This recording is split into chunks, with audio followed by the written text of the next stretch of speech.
What's up, everybody? Kanoa here. So today I want to talk about how I got accepted to all the UC schools. And before I do that, I want to talk about what my goals are with this channel.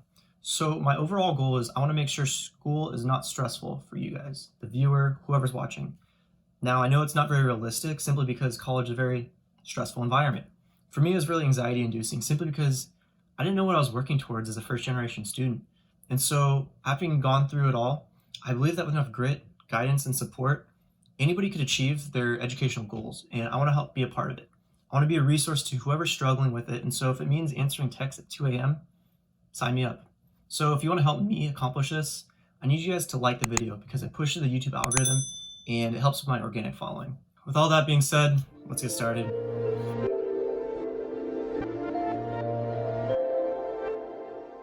All right, so you guys are probably wondering how to get accepted to all the UC schools, and so my stats were I had a 3.6 GPA as a chemical engineering transfer, where most engineers transfer with at least a 3.8. And so during community college, I was very stressed about if I was good enough to get into any of these schools. And now I'm working for my dream company and working my dream job. So let's start backtracking how I got to this position. So if you guys are wondering about my stats from high school, I didn't get accepted to any of the top schools. I took the AP test maybe 8 times, passed maybe 2 of them with a grade of a 3. I took the SAT and ACT maybe 5 or 6 times, and it's simply because my school paid for it, and I never studied for it because really my focus wasn't really college. I mean, my grades were decent, and so I figured that I'd be going to play college hockey because that was my goal growing up. At 15 years old, I left home in San Diego to play hockey across the US for a boarding school in New Hampshire. And when I was there, I went from wanting to pursue it professionally to collegiately to not even wanting to pursue it in college anymore, simply because I didn't want to work on a career and work on playing a sport at the same time, because I just felt like I wouldn't be able to focus on either of them, and I wouldn't do either of them very well. So when it came time for senior year, I decided to give up the sport, come home, stay with my family, and go to the local community college. And so that's where my CC journey begins. So I started community college wanting to be a kinesiology major, going pre-med route, and my 2-year plan quickly turned into a 3-year plan simply because the counselor didn't know which classes I should take in order to do this goal. And on top of that, I took Calc 2 in high school, but I didn't pass the AP test. And I didn't know there's placement tests in community college where they could test your aptitude as far as what your math and English requirement is.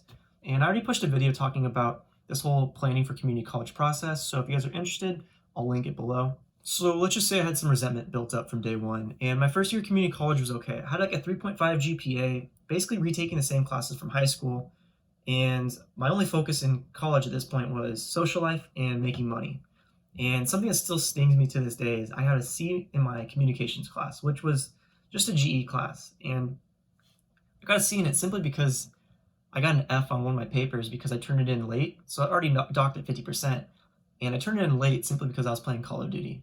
And so to this day, that still pisses me off, but we move past it. So here we go. 2015 is the first year where I am taking classes for the first time. I'm not retaking the same stuff from high school, and I'm taking calculus, chemistry, biology, Spanish, because I was a double major at that time. And it's my first time basically learning new material. And so I kept the same study habits from 2014 and 2015, and you guys can see where this is going. So the drop deadline comes up, and I have an F in calculus, biology, Spanish, and I have an A in chemistry, but I've always been good in chemistry. So my biology teacher comes up to me and says, "Hey, you're failing." Yeah, well thanks, duh. But she also shows me a spreadsheet showing that if I get A's in my next few tests, I could ace out and get a B in the class. And on top of that, she shows me, where I'm sitting in class, where in the back, it's harder to get a good grade simply because it's hard to retain the material. And she starts showing me all these different study habits, and quite frankly, I didn't really pay much attention to those simply because, I wasn't even trying at that point. But it made me turn my life around simply because someone believed in me, and that was the motivating factor I needed. And from there on, that was the hardest working B I've ever gotten in my life in calculus, biology, and Spanish. And going forward from there, my grades skyrocketed. So my biggest GPA hack to date is that Colleges like to see a trend upwards, and so they want to see that you stand up to the challenge, and as classes get harder, you only get better. And my other hack is that colleges don't care about your spring semester grades. Now, that sounds kind of weird, but for me, I saved my hardest classes for that spring before I transferred. I took differential equations, my third semester of physics, organic chemistry 2, properties of materials was my first engineering class. And so I took all these dense, really hard classes in the semester that they wouldn't see it, simply because I knew that it would be harder for me to get better grades. And so the thing I did since day one, since changing my study habits around, is I made sure to find the smartest kids in class to study with. And it just so happens that they end up being my only friends in community college and some really good ones that I'm still in contact with, post-college. So what do the colleges see in my application? They see a 3.78 in 18 units, they see a 4.0 in 8 summer units, and they see a 3.9 in 20 units. But what they don't see is a 3.5 in 16 units. Now the 3.5 it's still good, but it doesn't necessarily say the same narrative as the 3.78, the 4.0, and the 3.9. And my last bit of advice is online classes are the way to go for general education classes. The university will never see if you took it online or in person. And plus, if you're like me and you pack in all your classes to the very end, you can just take it online classes with your friends. And so maybe once or twice per week, you get together, you knock out the assignments on your own time, and you don't think about it at all. And you have 3 or 4 people to keep you accountable. Simply, if you're not so organized, you have 3 or 4 people to say, hey, by the way, we have an assignment due this week. And so it makes you stay on top of your game. So that was my GPA hack. Now let's start focusing on the personal statement, since I think that is the second most important part of your application. So when you're applying to UCs, they have 4 or 5 personal statements that they want to see. And they usually don't change over the years. So you can take last year's statements and start working on them in advance. And so for me, I started working on my personal statements the summer before I transferred. So I had summer session and fall session to work on them.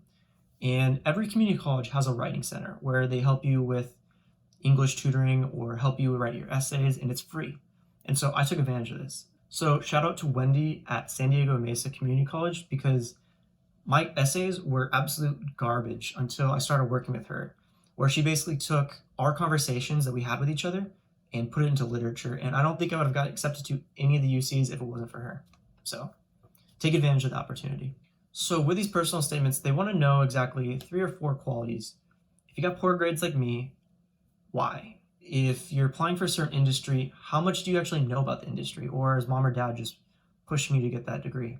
And the last one is, how are you going to fight against adversity? Because at university, classes are going to be much harder than at the community college level. So how are you going to live up to the challenge? So throughout these essays, there's 3 or 4 qualities that I wanted to instill in the people who are reading my essays. And so let's just talk about the very first essay.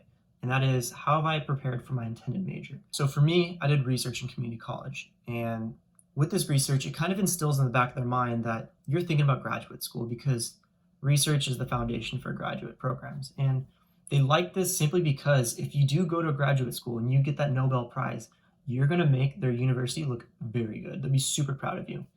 And in addition to that, it helped me at least, with career exploration. Since it's related to my field, it's showing a demonstrated interest that I really want to get this degree done with some sort of conviction as to why I want to do it. And in addition to this, I kind of talked a little bit about why my GPA was so poor. So I was able to advocate for myself in that regard. And the second topic is having to do with leadership. Now, for me, I was pre-med at one point, and so there's the American Medical Students Association, the AMSA chapter, where I joined it my second year in community college. And due to the high turnover rate at community college, the people who were the executive positions all transferred out, and they wanted me to be the president. But at that point, I decided I didn't want to be pre-med anymore.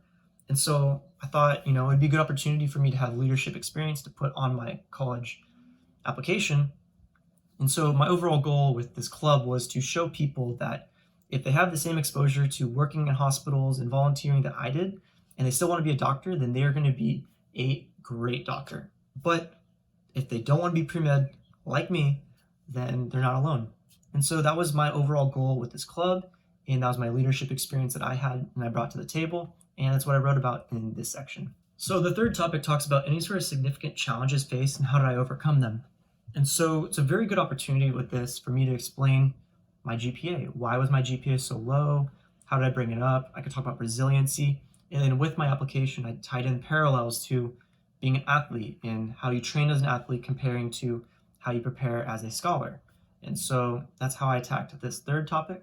So the fourth topic is why am I unique? And so what I thought was very unique is as a California hockey player, the challenges you face are much different than baseball and football, where at a younger age, you're forced to leave your home in order to get better scouting, better exposure, better talent.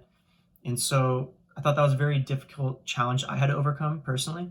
And I tied that into school being a challenge. And so with all of these essays, there might be a little repetitive, and I know that, but I was hedging a bet. And so my bet was that there's gonna be different people that read every single personal statement, and not one counselor reads all four. And so with that, I wanted to basically give my 30-second elevator pitch of who I am as a person and put that into every single episode while also talking about the prompt. So if I had to break down the key words of, I guess, what's in every single essay, it would kind of break down like this. So in the essay talking about readiness, I basically instilled the ideas of professional experience, resiliency, thoughts of graduate school. My leadership essay, obviously I talk about leadership and professional experience. My significant challenge, I talk about resiliency, hockey, and explaining why my GPA was so bad.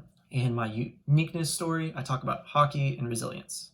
So I'm basically reiterating all these themes so that the person who's reading my application gets this vibe about who I am. So now let's do a deeper dive into professional experiences, because if you don't talk about them in your personal statements, then you're basically just writing them down on a piece of paper and hoping that it looks good. And so one of them is that I volunteered at a hospital for about a year and a half.